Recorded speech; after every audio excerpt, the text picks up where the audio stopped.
जय हिंद दोस्तों, मैं महेंद्र शर्मा स्वागत करता हूं वन वर्ल्ड हिंदी में आपका। उम्मीद करता हूं आप खुश और स्वस्थ है।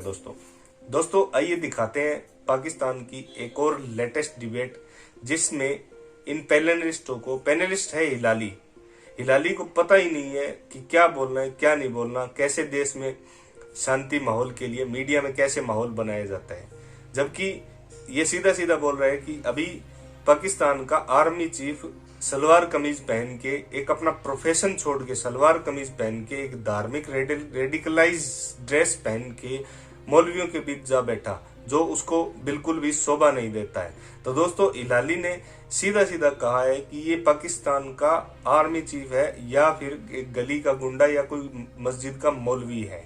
तो दोस्तों देखिए ये डिबेट। और दूसरी वक्तव्य में हिलाली ने ये भी कहा है कि कहीं न कहीं पाकिस्तान में टीएलपी फिर से रोडों पे आ जाएगी अगर फ्रांस के राष्ट्रपति मैक्रो ने फिर से इस्लाम के खिलाफ कुछ बोला तो दोस्तों ये तो वही बात हुई कि अगर फ्रांस में राष्ट्रपति मैक्रो ने अगर इस्लाम के खिलाफ कुछ भी बोला तो पाकिस्तान को जलाया जाएगा, और वो भी किसके द्वारा? मौलवियों के द्वारा, टीएलपी के मौलवियों के द्वारा। तो दोस्तों देखिए ये डिबेट बड़ी ही मजेदार और लेटेस्ट हास्यास्पद डिबेट है। इन पे हंसी आती है ये डिबेट देख के इनकी ऐसे। तो देखिए डिबेट और कमेंट में अपनी प्रतिक्रिया जरूर दें। लास्ट में आपसे रिक्वेस्ट करूंगा, अगर आप मेरे चैनल पे नए हैं तो मेरे चैनल को सबसे पहले सब्सक्राइब कीजिए, लाइक शेयर कमेंट जरूर कीजिए। दोस्तों जय हिंद, वंदे मातरम, भारत माता की जय। दोस्तों होगा ये मुआहदा, डू यू थिंक ये अब चीजें फॉरएवर सेटल हो गई हैं या फिर ये इसी तरह कुछ महीनों बाद हम मामला देख रहे होंगे? देखिए, अगर मैक्रो फिर शुरू हो गया इस्लाम के खिलाफ तो ये फिर निकल आएंगे शायद। आपने देखा होगा कि और मुसलमान मुल्कों में थोड़ा सा निकल आते हैं और वापस चले जाते हैं और नुकसान करते हैं। तो मुझे ये समझ नहीं आ रही है कि मैक्रो उधर कहता है, अब समझिए फॉर 1 मिनट, अगर मैक्रो समझता है कि उसके पास एक क्या कहते हैं, एक हैंडल है जिससे वो उसको ट्विस्ट करे और फिर पूरा पाकिस्तान उठ के खड़ा हो जाए, एक एक को मारने लगे, एक एक का ये, तो वो सोचेगा भाई मैं तो कहता हूं ये फ्री स्पीच है, इसके लिए मेरे मुल्क में तो वोट मिलते हैं, और ये पाकिस्तानी अगर जाते हैं और एक एक को जान से मार देते हैं तो ये उनका काम है, मेरा काम नहीं है। क्या हम उसको बार बार ये देंगे, ये उसको एक ऐसे एक हैंडल देंगे कि हमारे खिलाफ इस्तेमाल हो? सोचिए, थोड़ा सा सोचिए। 1 लाख नौकरियां, millions of dollars export, no tax collection, blacklisting, क्या क्या हो सकता है, इसलिए कि वो खड़े होके वो कर रहा है जो अपने लोगों से उसको ज्यादा वोट्स मिलेगा। ये आप समझते हैं ये एक क्या कहते हैं, एक टैक्टिक है वो जो मुनासिब है? ठीक है, ऑफ कोर्स नॉट। तो सोचिए अगर ये कोई सबक नहीं सीखा है तो फिर क्या कह सकते हैं? अच्छा, लेकिन आपने तो इसकी जिम्मेदारी मैक्रोन पे या किसी भी ऐसे मुल्क पर डाल दी है कि जो दोबारा ऐसी गुस्ताखी करने की जिसारत करता है। लेकिन यहाँ पर तो सूरत हाल ये ना कि खुद गवर्नमेंट जब अपनी मुआहदे की पासदारी नहीं करती तो फिर सूरत हाल दोबारा वो एहतजाज पर मजबूर होते हैं। तो इमरान साहब, आपको इस दफ़ा लग रहा है कि फिर से कोई ऐसी होगी हरकत हुकूमत की तरफ से, शायद अमलदारी ना हो इस पर, और फिर इस वजह से दोबारा हम ऐसे मनाजिर देखें? सबीना, पहली बात तो ये है कि जब आम तौर पे ऐसा होता है कि जब रियासत को फैसले करती है तो वो हुकूमत के किए हुए फैसलों की निस्बत ज़्यादा देर पा साबित होते हैं, क्योंकि जब रियासत या रियासती इदारे गारंटर बने किसी चीज़ के तो दोनों फरीकों को ये पता होता है कि अब मामला हमें भी ज़रा ज़्यादा संजीदगी से लेना पड़ेगा। इसलिए जब फैजाबाद पे धरना था उस वक्त भी रियासती इदारों में से कुछ लोग थे। मेरी गुजारिश सुने ना। गुजारिश ये है कि इस वक्त जो सूरत हाल है, मुझे आप ये बताएं कि इमरान खान साहब की हुकूमत से कम मैं तो ये उम्मीद नहीं करता, हिलाली साहब जितनी मर्जी तारीफ करें उनको क्रेडिट दें, लेकिन मैं तो ये उम्मीद नहीं रख सकता कि वो किसी भी बात पे अपनी इस तरह से कायम रहेंगे। अच्छा, वो अगर कल को कुछ ऐसी बात हो जाए तो कुछ भी हो सकता है। बकौल आसिफ अली जरदारी साहब, कोई भी मुआहदा आसमानी सिफा नहीं होता और सियासत में किसी वक्त कुछ भी हो सकता है। लेकिन अगर हम अभी से ये इसमें देखना शुरू कर दें, ये निकात ढूंढना शुरू कर दें कि ये ना हुआ तो क्या होगा, ये ना हुआ तो क्या होगा, तो इसका मतलब है कि हम खुद ये चाहते हैं कि ये ना ही हो और इसमें कुछ हो जाए। लेकिन मेरी गुजारिश सुन लें, मुझे ज़ाती तौर पे इतराज़ इस बात पे होता है कि देखें, गुस्ताखी को फ्रांस में करता है, हम नुकसान अपने मुल्क में शुरू कर देते हैं। गुस्ताखी को डेनमार्क में करता है, हम अपने लोगों की गाड़ियां तोड़ना शुरू कर देते हैं। मसला ये है कि हमें इस बात को भी देखना पड़ेगा कि हम अपने लोगों को उस जुर्म की सजा दें जो हमारे लोग करें। दूसरे लोगों के जुर्मों की सजा हमें अपनी कौम को, अपने लोगों को नहीं देनी चाहिए। कि बड़ा इत्मीनान में हुआ। वो कौन सा तस्वीर? वो तस्वीर जिधर आर्मी चीफ शलवार कमीज में एक डैडी और ये मुनीब के साथ खड़े हुए हैं।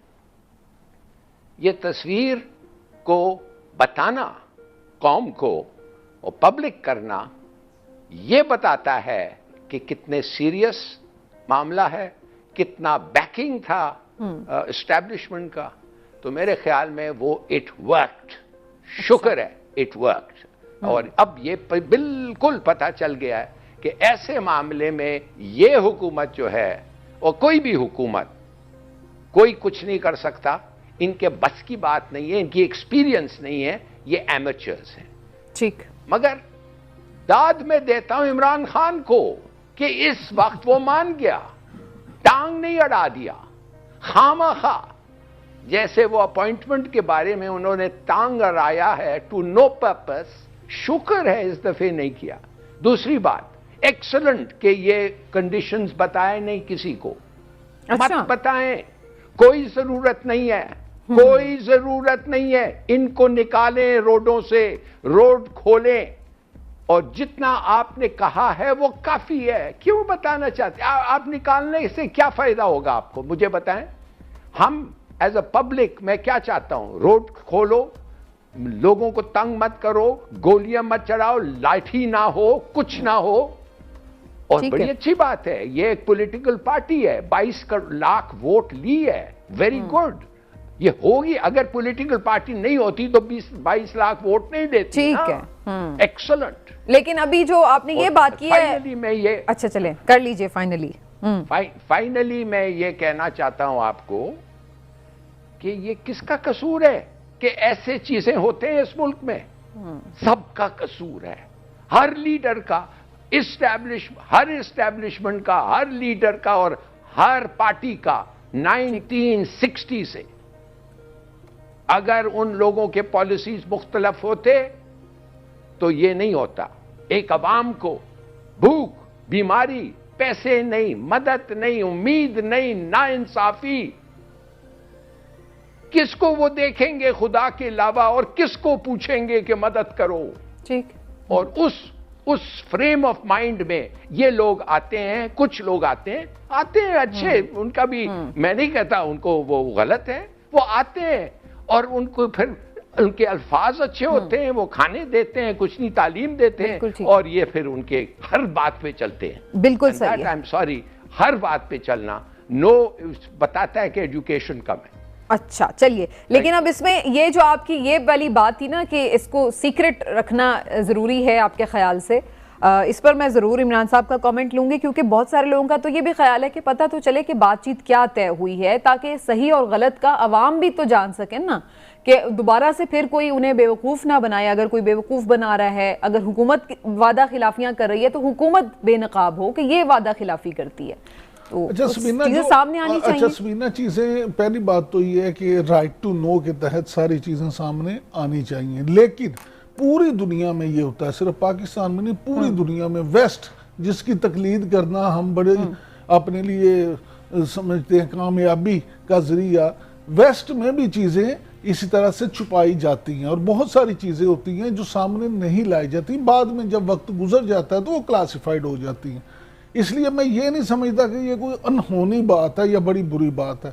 बिल्कुल, अगर आप समझते हैं, हुकूमत ये समझती है कि इसको अभी खुफिया रखने में फायदा है, तो मैं समझता हूँ कोई जरूरत नहीं है इसको ओपन करने की। ठीक है, वक्त के साथ चीजें आ चीजें निकलती हैं हाँ बाहर जी। तो प्रोवोक भी होते हैं बिल्कुल लोग, ऐसे। तो मामला सेटल होने की बजाय खराब हो जाता है। दूसरी बात ये देखें कि मैं फिर ये बात करूंगा कि जिन उलमा किराम ने इसमें अपना किरदार अदा किया, जिन मजहबी रहनुमाओं ने इसमें अपना किरदार अदा किया, उनकी जितनी भी तारीफ की जाए कम है। देखें, इस वक्त साद रिजवी साहब को या उनकी जमात को कायल करना ठीक कोई आसान टारगेट नहीं था, और अगर उन्होंने उनको ना सिर्फ कायल किया बल्कि मनवाया, और जिस तरह से ये चीजें सामने आ रही हैं कि फ्रांस के सफीर के मुतालबे से भी वो दस्तबरदार हो गए हैं, तो ये चीज उनका तो पहला मुतालबा ही सबसे ये था, लिहाजा उनको इस बात के लिए कायल करना भी जो है एक अच्छी,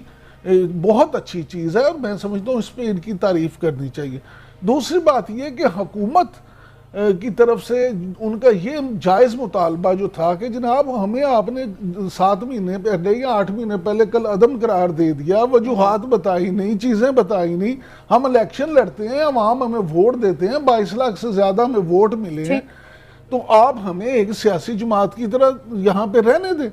तो ये मुतालबा जो तस्लीम किया गया है, ये मैं समझता हूँ ये भी बड़ी अच्छी चीज़ है कि वाकई अगर अवाम उन्हें वोट देते हैं, अवाम उन्हें मुंतखब करना चाहते हैं, या अवाम उनके साथ हैं जिस हद तक भी, ये अगला सवाल है, ये अगला सवाल है कि वो कामयाबी लेते हैं या वो भी सिर्फ वोट खराब करेंगे, ये इससे अगले की बात। लेकिन अगर अवाम उन्हें वोट तो है ना भाई हर किसी को, मैं यही कह रहा हूँ, तो फिर उनको ये हक, उनका जायज हक मिलना चाहिए। बल्कि अगर किसी को ये फील हो इमरान साहब कि कोई दीवार से लगा रहा है या उन्हें दबाया जा रहा है, तो वो फिर ज्यादा एक रिवेंज सा आता है, और उसमें फिर मुतशद्दिद भी होता है, सूरत मजीद खराब हो जाती है। तीसरी अहम बात जो ये है सबसे, कि जो हिलाली साहब जिसका जिक्र कर रहे थे कि लोगों का मसला है रास्ते खुलना, लोगों को जो तकलीफ है वो खुलना, जीटी रोड सारा बंद है, वो आज रात से चीजें बेहतर होना शुरू हो जाएंगी, आज रात से रास्ते खुलना शुरू हो जाएंगे, और विद इन 2 days 2 दिन के अंदर अंदर मामला सारे इंशाल्लाह ताला बिल्कुल क्लियर हो जाएंगे, सूरत हाल नॉर्मल हो जाएगी। अच्छा, जब सूरत हाल, एक सेकंड, अब यहाँ तक तो बात ठीक है कि सूरत हाल नॉर्मल, मैं अभी आपके पास दोबारा भी आती हूँ, लेकिन अब मुझे इस चीज़ पे बड़ा कंसर्न है कि ये सूरत हाल कब तक नॉर्मल रहेगी। ये एग्रीमेंट तो पहले भी होते हैं,